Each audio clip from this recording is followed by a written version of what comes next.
Welcome to Season 2, Episode 3 of Youth Empowerment Radio. Today, we interview Dr. Paccione, the Director of the Colorado Department of Higher Education. In this episode, the Executive Director of the Colorado Department of Higher Education shares her journey to a role for dedicated to equity and the department's initiatives to support marginalized students, including those in foster care and experiencing homelessness. She also highlights efforts to improve financial aid access, create inclusive environments, and align education with in demand careers for student success.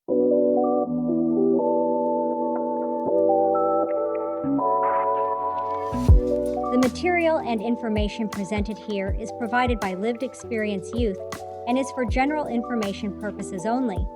The views, thoughts, and opinions expressed are of those of the guest only and do not represent the views, thoughts, and opinions of Youth Move.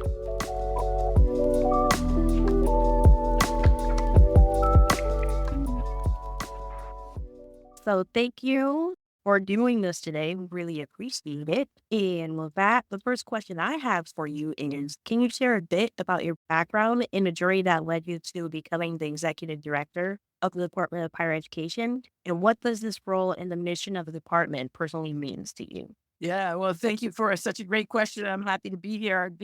I've really taken a very circuitous route to this position. I've done a lot of things that really I felt called to do, if you will, and started out in college thinking I was going to be pre-med and become a doctor. And then I took organic chemistry and that kind of kicked my butt. So I found two other degrees, psych and poli-sci. And when I finished at college, I was there on a basketball scholarship. I played women's professional basketball in one of the early leagues. It was called the WABA, and that league folded because none of your listeners came to any games. And so when the league folded, I moved out here to Colorado. I had some friends here who were educators, and I decided to go back to school and become a high school teacher, and became a teacher and a coach, and then went up to Colorado State University, got my master's, got my doctorate, became a professor, was doing that, minding my own business, so to speak. And then I ran for office and became a legislator. Did that for a while. And then I worked for a while as a corporate trainer, traveling the world and helping people lead their teams even better, become better leaders. And then while I was doing that, I got a text message from Governor-elect Polis, who said, "Hey, Angie, I want you in my cabinet. We're going to have fun." And he was right. And I joined the cabinet as the head of the Department of Higher Education. I think everything that I've done in my life, I've always been compelled by the desire to activate potential. I believe everyone has potential to be great, and it's up to us who have responsibilities to use those responsibilities and those opportunities to help people really activate their full potential. So that's always compelled me, and that's what continues to compel me with the Department of Higher Ed. That's awesome. You're like a jack of all trades. Like you just turn anything and just set your mind to. That's impressive. Well, like I said, I'm compelled by my mission, if you will, my own personal mission and calling, and that's really to help people be their best and whatever they choose to do. And so, with higher ed, we have many opportunities for students to continue their education so that they can maximize their earning potential. And so, these are the things that we think about all the time. Well, speaking of things that you offer students, the next question is, what specific resources and services does the Department of Higher Education offer to support students? Yes, we do offer a lot of resources, primarily in partnership with the institutions of higher ed. And we are a policy making agency, like most of them are, and then we implement those policies. And so, one of the places that we really have focused on are students who are kind of either marginalized or at the margins of society. And so, we passed a bill a couple years ago that we called foster ed, and that pays the entire cost of attendance for students who have been in the foster care system since they were like 13. And so it provides tuition, fees, room and board, books, and even perhaps a laptop computer if they need one. And so we've done that for those students. We also did that last year, pardon me, for students experiencing homelessness. And so imagine a student who's very talented. Again, all students have potential, and maybe the circumstances or the environment that's holding them back. And so we want to break through that. So a student who might be experiencing homelessness, who now can get room and board at an institution of higher ed. These are tremendous transformational kinds of resources that we can provide for students. And we've done that for students who might have made some mistakes. When we were young, we all make some mistakes, and maybe they got caught up in the kind of the juvenile justice system and the Department of Youth Corrections or Youth Services. And we have a second chance scholarship that also helps them to pick a path toward fulfillment, if you will, and getting the skills and competencies to get a good job. Awesome. That's really good. Just I know, like, even in my experience, I have met people in college who like struggled even with like financial aid, like working two jobs and doing extracurriculars. Honestly, I was impressed because I don't know how they did it, but I know that I did with burnout and that takes a toll on the body.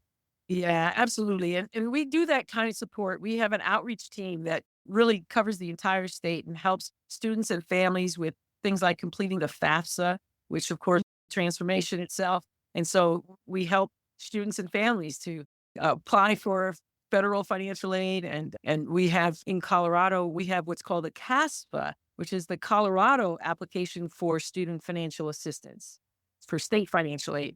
And so students who are ineligible for the FAFSA because of immigration status, if they are our students and there are certain criteria, they have to be in Colorado, they have to have graduated from our high schools, they can get state financial aid as well. So we are doing everything we can to make sure that every young person and even not so young people, but everyone can add to their success and fulfillment. Because when that happens, when everyone can see a line of sight to being successful and gaining the skills and competencies necessary for an even better job each along the way, then the whole state does better. And so we're excited about the resources and opportunities we have. Great. And just for clarification, these students don't have to be U.S. citizens, right, to receive these resources. For the CASPA, that's correct. And so if they are ineligible for the FAFSA, which is the free application for federal student Mhm. aid, then they can apply for the CASPA, which is the state financial aid. So yeah, we want to make sure that finances are not the obstacle for a student becoming as great as they could be. And speaking of financial aid, the next question is, how do you guide students or your team? Uh, how does your team guide students who may be hesitant to apply for aid due to concerns about eligibility or confusion around the application process? Yeah, we want to make sure that's why we have a very robust outreach team. We'd love to have more on that outreach team, but the ones who have are doing just an amazing job of trying to make sure that people do feel safe, that they know that this is an application that Colorado was one of the first states I think to have DACA students in our school. We have made a real commitment to if you are here, if you are a Colorado kid, so to speak, regardless of how you got here, your immigration status, we don't want to hold kids responsible for decisions that their parents make. We want to make sure that kids, students have every opportunity to be successful. And then speaking of families, I know some, like in some families, sometimes they're hesitant for to send their kids off to college for whatever reasons. So, are there like any specific initiatives to help students and families understand the long term financial impact and benefit of obtaining a degree or a certification? Yes, absolutely. We, in fact, just released a report called the Return on Investment, our ROI report. We do this every year.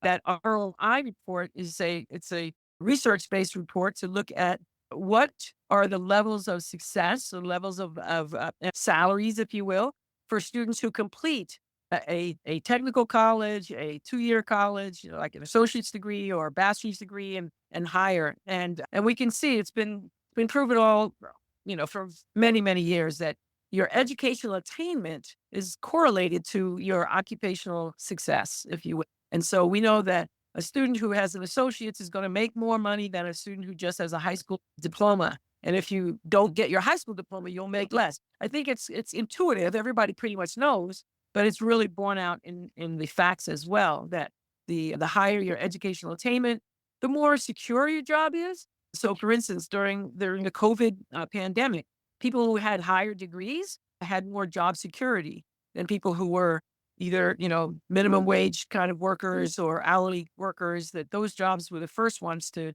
kind of close down, so to speak. And so there's not only job security, but there's also health benefits. There's also just the social and emotional benefits to higher degrees in terms of your participation and in civic engagement, things like that. So We want to encourage people to take their path to that success. And they may start they can start anywhere.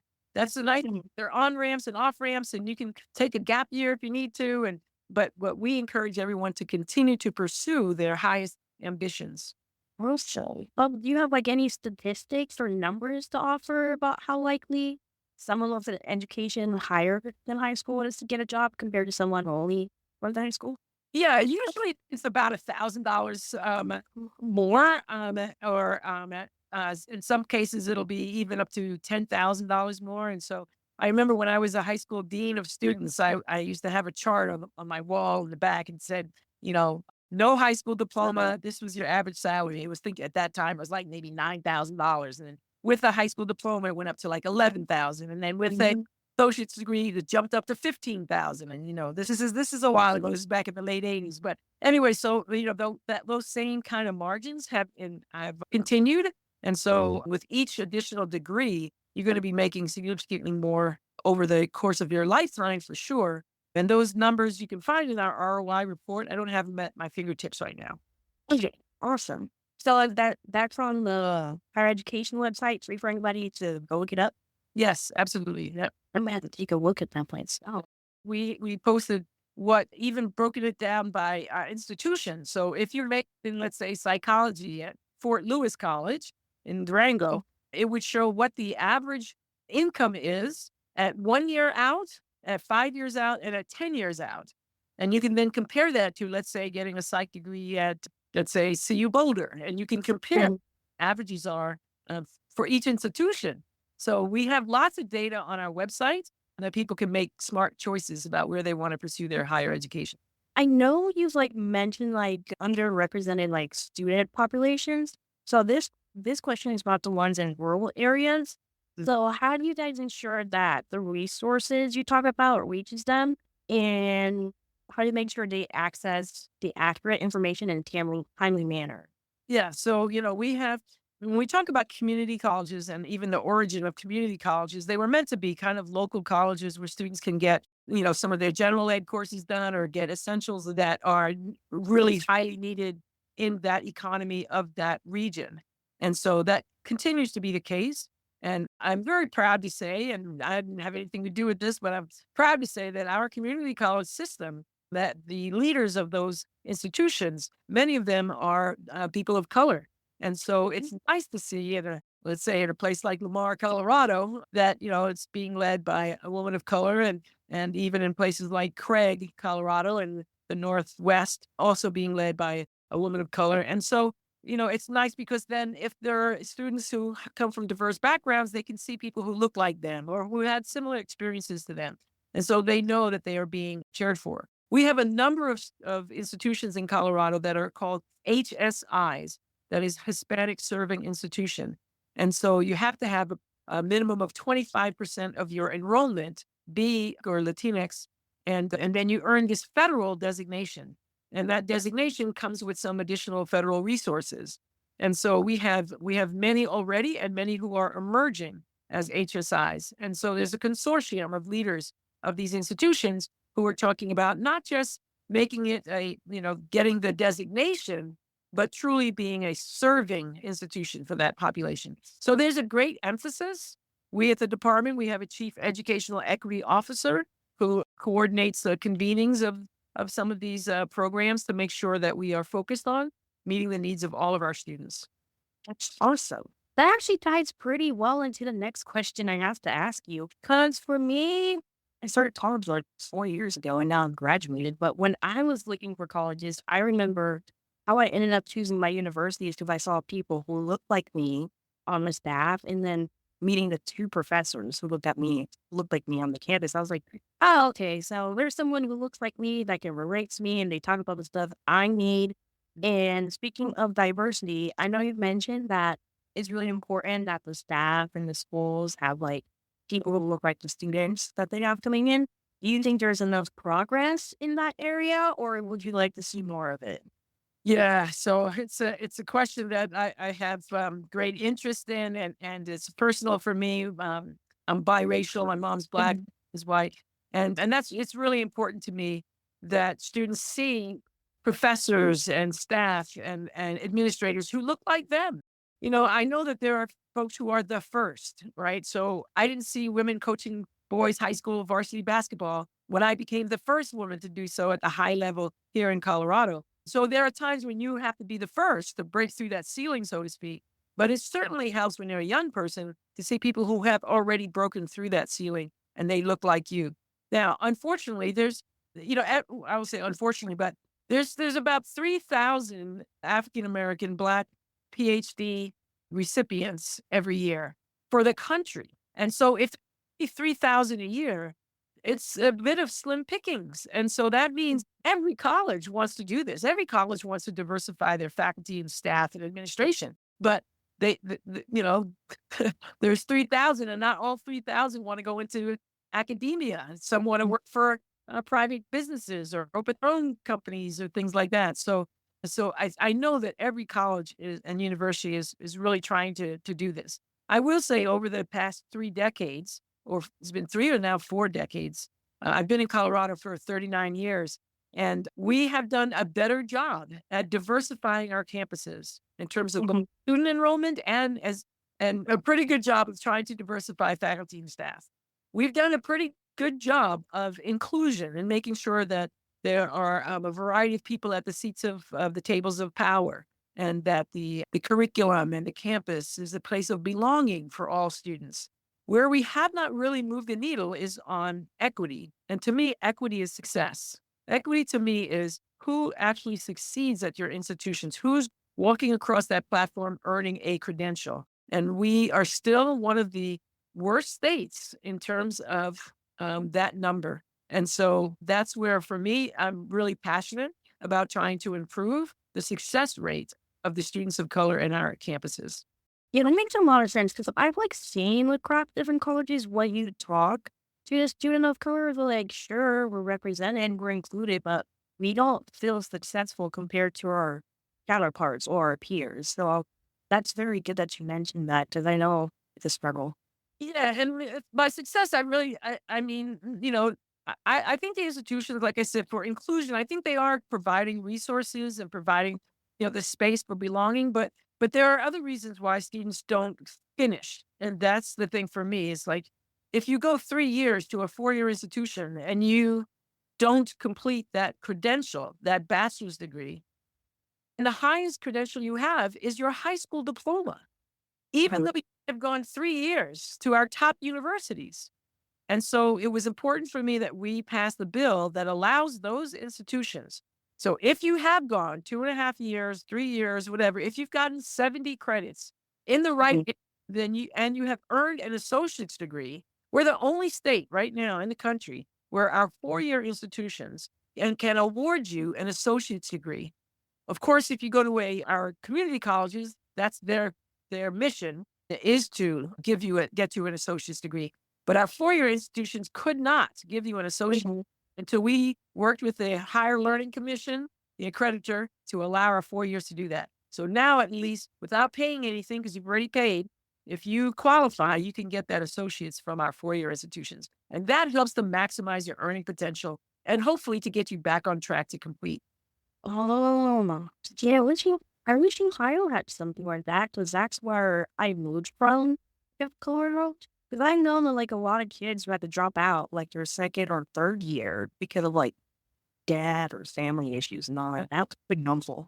That's right. Life happens. And so there's no judgment on why you stopped out or dropped out. But if you have completed the credits that are required for that associate's degree, now you can actually get one from that 4-year institution. So, like I said, we're the first to do it and the only to do it as far as I know. And we're very excited about that. Thank you for that answer. That was very insightful. My next question is about homeless youth. For instance, now it's Homeless Youth Awareness Month. And this study that was conducted by Jobson in 2017 says that some barriers to higher education for homeless youth are financial instability, lack of a support network, and inadequate academic preparation, making the transition to and completion of college difficult. Do you think that, like, are there any barriers that you identified which haven't been mentioned in this study, or any that should be addressed more extensively? Yeah. So, obviously, if we think about Maslow's hierarchy of needs, right, we need to have those basic, physiological, if you will, safety needs met first before we can talk about, as I talk often about, activating potential. First you got to feel safe, you got to have food in your belly, and you got to have shelter. And, so we want to make sure that those things happen. Fortunately, there are some great nonprofits in our communities like Urban Peak, which is a fantastic community resource for students who are experiencing homelessness. And they've just expanded, so they have greater capabilities. But so we partner with, some of those kinds of nonprofits to help with this new bill that we have called Empower Ed. And that is specifically to provide those resources that typically do get in the way. And so now, in partnership with those nonprofits who are providing services for those lower level, if you will, Maslow hierarchy needs, now we can also come in and then help with those higher needs to help students, again, to activate their potential and achieve their success. Because that does make a lot of sense. Because even if you're in college, if you don't have like the right food and stuff, you're just gonna be tired in class. You don't have enough energy to focus, and then it affects your body more like physically and mentally. Absolutely. And so with like I said, with our bill for Empower Ed, these students will get room and board. They get, for those campuses that are residential campuses, like our larger four-year institutions, and some of our colleges in some rural areas are also residential. They will get to have a dorm room, as we call it, a residence hall, and they have access to the dining hall. And so they don't have to worry about those two very basic needs of food and shelter. So we're very excited about that. We just started it this past fall. I think we've had about 70 applications already. And so we're excited to serve these students as well as all the students of Colorado. So my last question for you, and thank you so much for expanding on your answers and giving clarity. It's been really helpful and insightful. Well, what is something a youth-oriented adult could do right after listening to this podcast episode? Did you say a youth oriented adult? Yeah, oriented adult, either or. Okay. Yeah. So I would say, the very first thing is to decide what you want to do, if you will, what occupation you might want to have. One of the places to also learn about that is to understand what our state really needs. So we don't really want people to pursue an education in an area where we don't need anybody else to do that. We already full, so to speak. But we have a lot of jobs. In fact, there's almost 3 jobs for every unemployed Coloradan. And so there's places where the state really does have needs. We have needs for construction workers. We have needs for certainly in the healthcare industry. We've got needs for cybersecurity, and we have needs in the aerospace. And so there are places where we are, I would say, desperate for people to work, but we do have some serious needs in the state. So if you are interested in getting employed right away, you need to have the skills and competencies for that job. Come to, the higher education, whether it's a technical college like Emily Griffith or Pitkins Tech, or if you're out west, a technical college of the Rockies. You can get those skills and trainings that you need. Or if it's a community college where there's a longer term, perhaps certificate program that you want to become a welder, and we have need for that. And so you can get those skills and competencies in different places.